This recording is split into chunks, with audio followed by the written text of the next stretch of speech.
Good morning. Good morning. How's everybody doing today? Super fantastic. I'm doing excellent. I'm always really encouraged when Eric says he's doing super fantastic. I feel like it sets the bar for the rest of us. That's a good thing. I would like to be doing super fantastic, and I feel like I am. I feel like, if nothing else, I'm close to super fantastic. Quick update about my father before we get started. First off, hi Dad, if you're watching later on YouTube. But he was taken off isolation on Friday, so he was able to leave the room for the first time since he got to rehab. And we were able to sit in the courtyard of the rehabilitation hospital, and he was able to absorb as much sunlight as he was willing to take in. So that was very, very exciting for him. So I'm glad I was able to get up there and visit with him and sit and talk. And so that was really excellent. We as people, we emphasize with things we engage ourselves in. If we're reading a book, if we're watching a movie, if we're watching a TV show, we emphasize, we kind of plug ourselves in if we're really invested in the story. And so when something happens to a character or something like that, it is, regardless of the fact that that character is completely fictional, we still feel like that pang of empathy when something bad happens to them. More so than that, when we read stories about real people who undergo really extraordinary events in their lives, it's really easy to kind of lock ourselves into that feeling of wanting to empathize with them. I'm a big fan of stories of survival. When you read stories of survival, you really look at the circumstance that these people have been thrown into, and it's really a harrowing experience. And there's a couple of different examples that I read about on an article recently that I thought were just really amazing. The first of which was about a cook on a boat who, the boat, something had happened, like an ocean swell had occurred and the boat had sank, and he had survived for 3 days in a room on the boat underwater because of this weird circumstance of the oxygen and the water level and everything kind of collided in the right way, and he spent 3 days underwater. Another one is the story of an 11-year-old boy who was involved in a private plane crash. A plane crashed on the side of a mountain, and his father, who was the pilot, had died. But his father had been training him since he was a little boy to survive in the wilderness. And so this 11-year-old boy embarks on this really harrowing 9-hour journey. And more importantly, he wasn't in the plane to climb a mountain. His father and he were going somewhere. And so this 11-year-old boy with absolutely no equipment, no climbing gear, not even a pair of gloves, this was just a routine flight to a destination when the plane wound up going down. And so this 11-year-old boy winds up climbing down this mountain using nothing but his sneakers and a couple of branches that he uses for skis.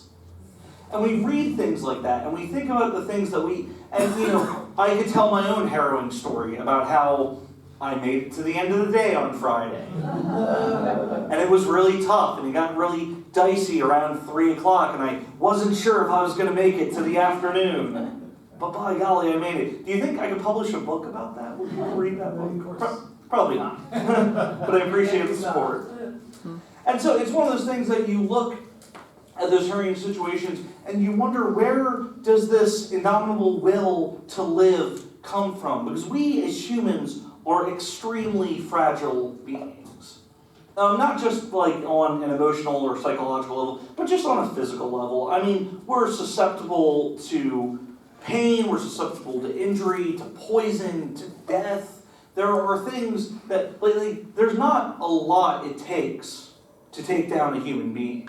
And so when you're put in this situation where you are on your own and you have no resources and everything else around you is gone and in chaos and there's no rhyme or reason and there's no guarantee of you making it out, what is it about stories like this that draw us in? It's the fact that these people just really, really want to make it out alive for some reason or another. And so they find the will to survive.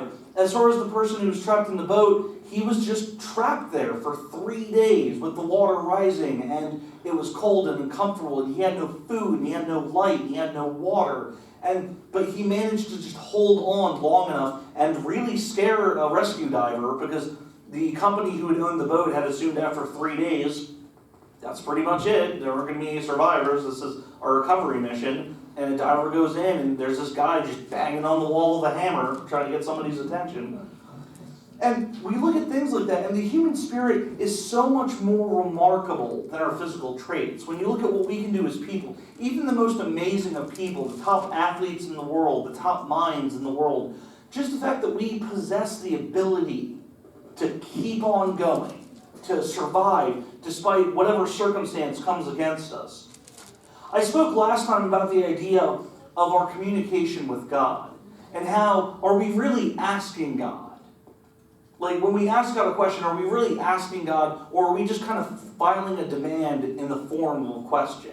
And the conclusion I came to at the end of that is that we have to understand that there's a bigger picture at play, that God knows what's going on in our lives. And despite all of the negativity in our lives, that we possess the ability to survive as people.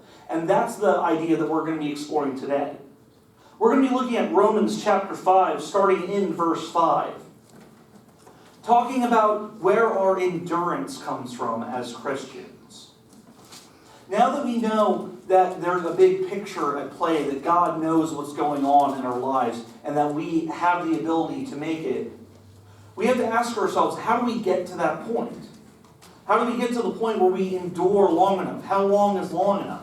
Is it hours? Is it days? Is it weeks? Is it years? There are stories of people who survive for horrible ordeals for years and years and years, and only after that they find liberation. And so in our own personal lives, even though we're not climbing mountains or trapped underwater, we have to ask ourselves, how long do we have to endure in order to make it through crises in our lives? Starting in verse 5, therefore, since we have been justified by faith, we have peace with God through our Lord Jesus Christ. Through him we have also obtained access by faith into this grace in which we stand. And we rejoice in hope of the glory of God. Not only that, but we rejoice in our sufferings, knowing that suffering produces endurance. And endurance produces character. And character produces hope. And hope does not put us to shame, because God's love has been poured into our hearts through the Holy Spirit who has been given to us. All right, we're going to break right there, and we're going to get to the second half of that in a little bit, but I just want to spend a couple of minutes talking about this first passage. Because we look at the idea about suffering produces endurance. And shouldn't it be that we already have the endurance? Shouldn't it be that we're already prepared to suffer? That we as Christians were ready for this sort of thing? That's not necessarily the case, because we as people are often thrown curveballs in our life.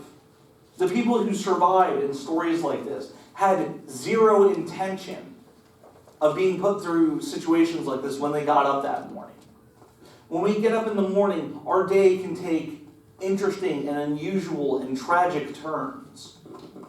Things are not always guaranteed to play out in the way that we have set aside.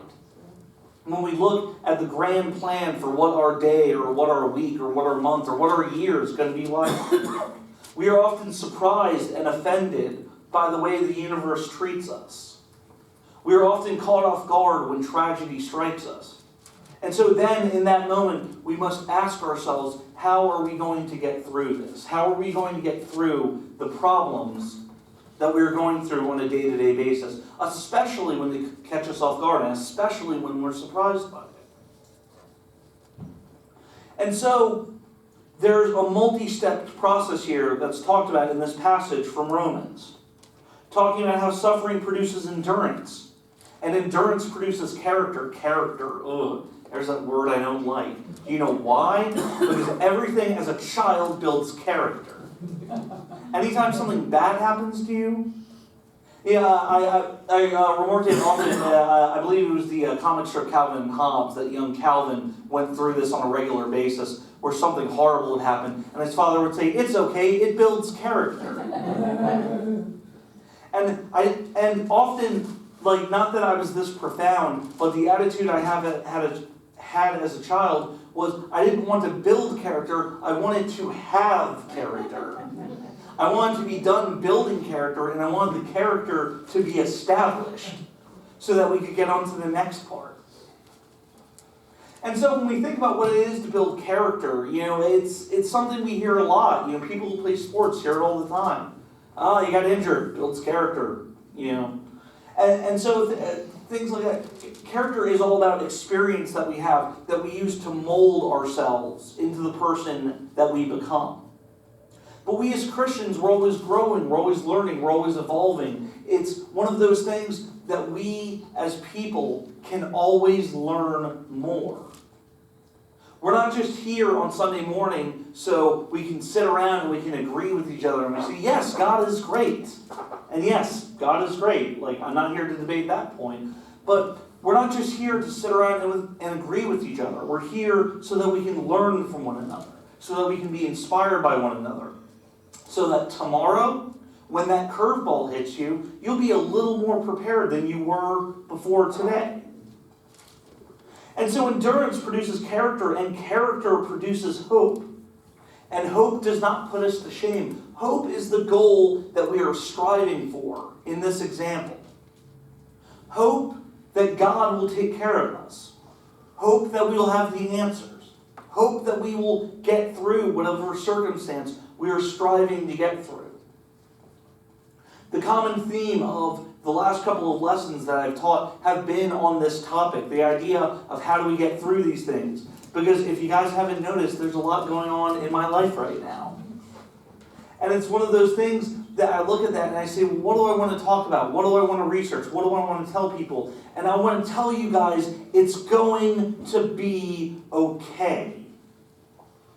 And that's the thing that we don't often think about, because we're too worried about the mathematical equation of endurance.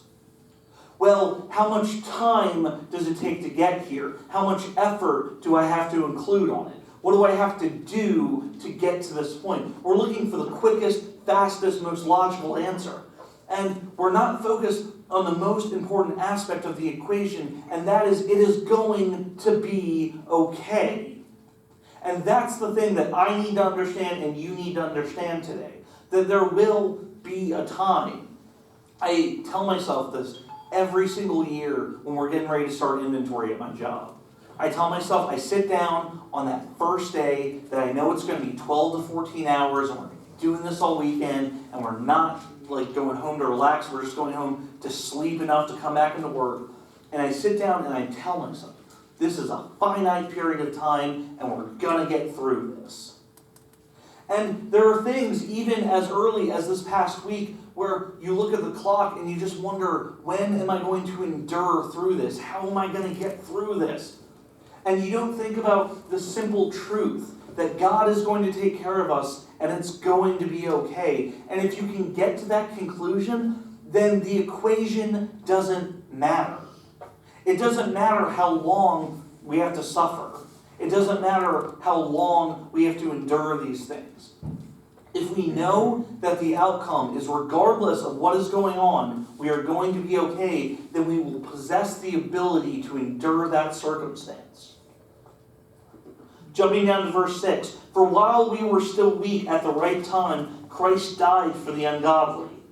For one will scarcely die for a righteous person, though perhaps for a good person one would dare even to die. But God shows His love for us in that while we were still sinners, Christ died for us. Since therefore we have now been justified by His blood, much more shall we be saved by Him from the wrath of God. For if while we were enemies, we were reconciled to God by the death of His Son, much more now that we are reconciled, shall we be saved by His life. More than that, we also rejoice in God through our Lord Jesus Christ, through whom we have now received reconciliation. The real power of the human spirit does not come from our base abilities. It is not something extra spectacular that we feature as people. It is something that was put there by God. that we are inspired, that we are encouraged, that we know that life is worth living, and we know we are working towards a greater goal.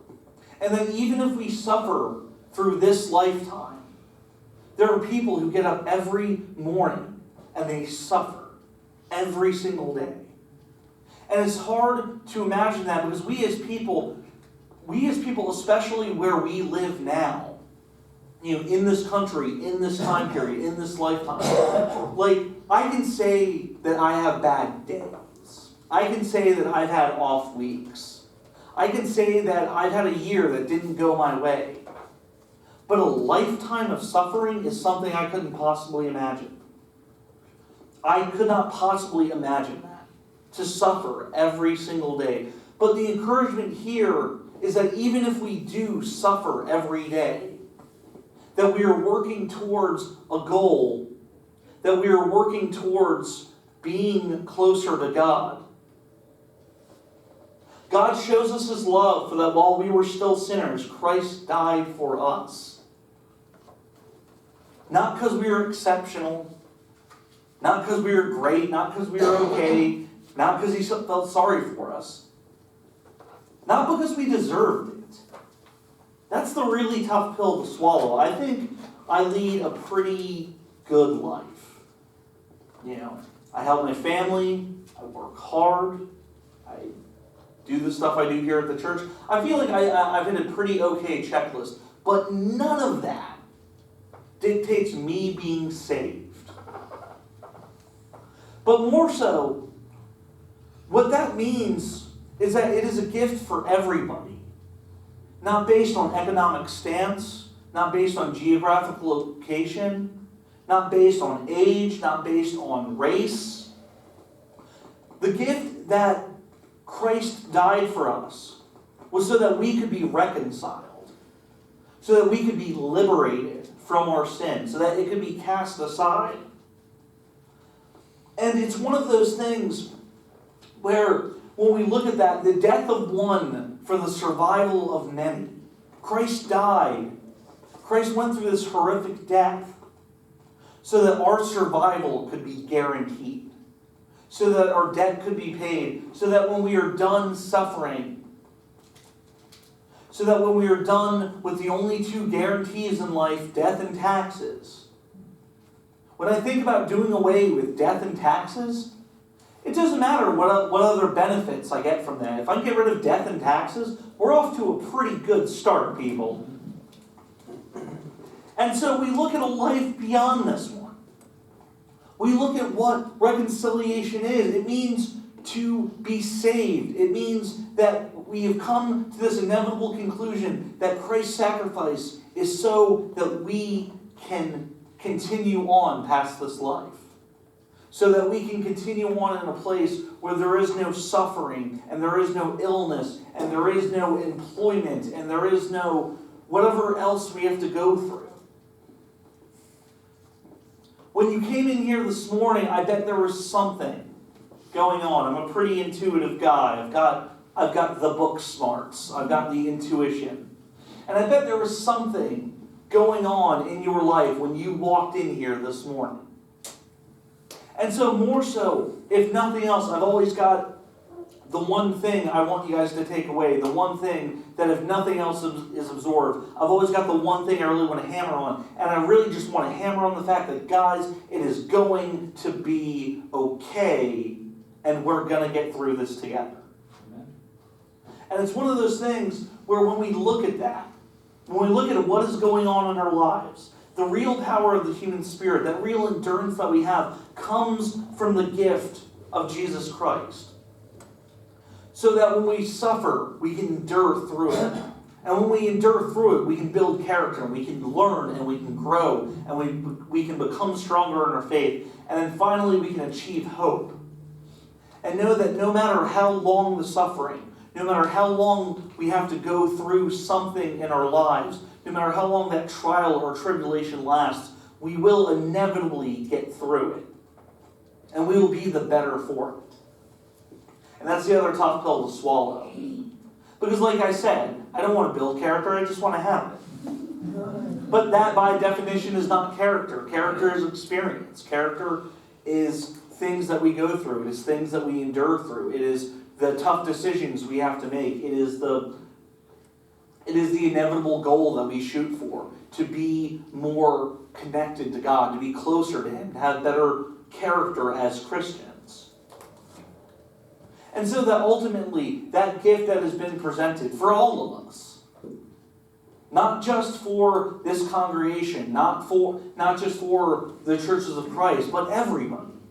Everybody out there has an opportunity to be saved. Everybody out there has an opportunity to turn their life around and reach and obtain that hope, so that we as people can endure. And so when we look at suffering endurance, we just have to grasp the concept that God is going to get us through this. And you may not grasp it in this moment. You may be sitting there and guarded and defending and say, oh no, my problems are too bad. My problems are too insurmountable. My problems can't be solved. My problems can't be fixed. And to that I say that God came to us and He offered His Son to die for everybody. To die for our problems, big and small, the sins that hold us down and hold us back. And so I ask you to strive and work towards that character, to work towards that hope, to work towards that peace. So that in the end, you can know. You can know that you are closer to God, and you can know that you have tried as hard as you can, because it's an uphill battle every day, but in the end, it is worth it. And that is something that people often don't contemplate. They realize too late, or they realize at a later point in life that they can endure and they can get through this. And so I just ask you to hold on to the concept of it's going to be okay. If you're here today and you've heard these words and things are not okay in your life, and you need prayer, we're here for that. We're here for that now, we're here for that later. If you reach a point where you've just got to lay it on the table and you need prayers for it, we encourage that. If you're here today and this message has reached you, and it is spoken to you in a way that is beyond words and beyond reason, and it has just touched your very soul, we have the waters of baptism available if you want to join the fold, if you want to be part of this congregation, if you want to be part of this faith that knows that it's going to be okay. And so I ask you to contemplate and meditate on these things as we stand and sing the song of invitation. What can wash away my sin? Nothing but the blood